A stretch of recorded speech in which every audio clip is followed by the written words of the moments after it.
Hi, my name is Billy Allen, and our group for this short role-play video will be looking at stress and anxiety in sport. Through the video we'll see an athlete who is shooting free throws in practice and then shooting free throws in a competition. Anxiety and stress in sport can lead to many negative outcomes for the athlete, so it can produce negative imagery.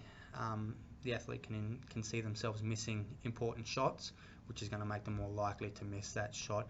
It can also bring about negative self-talk, so they can be talking themselves out of the shot.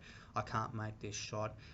I can see myself missing this shot. This is an important shot. I'm going to miss it. That sort of thing. So we'll be looking at that, and then we'll be looking at ways that we can try to reduce the stress, we try to reduce the anxiety of the athlete. So we'll show you two videos right now. The first one will be looking at the athlete in practice, and as you can see, he'll be able to hit his shots, and then we'll see that athlete in a competition and how the stress and anxiety may make him miss those shots.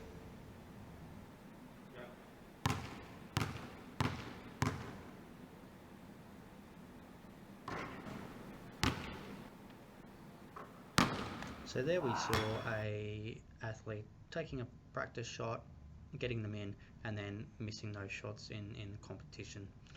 So with the athlete's technique in shooting the ball, that's fine. We can see that in the practice that he's able to hit those shots. It's when we get to the competition that he seems to struggle. So there's obviously going to be some sort of psychological complications going on. And an easy way to find that out would be to just do a simple self-test on the athlete after their performance. Try to gauge how they felt when they were taking the shots.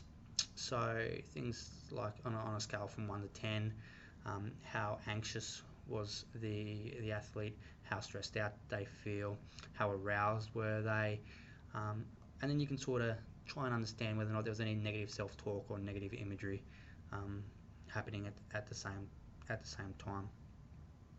Then you'd want to look at doing some sort of psychological skills training, and the athlete would need to spend some time with an exercise psychologist, most likely in the pre-season, to get that done. The exercise psychologist would then look at doing a few different techniques to try and reduce the stress levels, reduce the anxiety levels of the athlete. Some of the techniques the exercise psychologist might use, there might be imagery sessions, trying to get the athlete to imagine themselves hitting those shots and imagine themselves taking difficult shots at difficult times and getting it done, basically. A couple other techniques that the exercise psychologist might use, there might be relaxation techniques in there. The athlete might subconsciously be tensing up their muscles when they're taking the shot, not realizing, which could then lead to a poor shot. So there might be muscle relaxation tension cycles to go through where the athlete will just tense their muscles up and then relax them.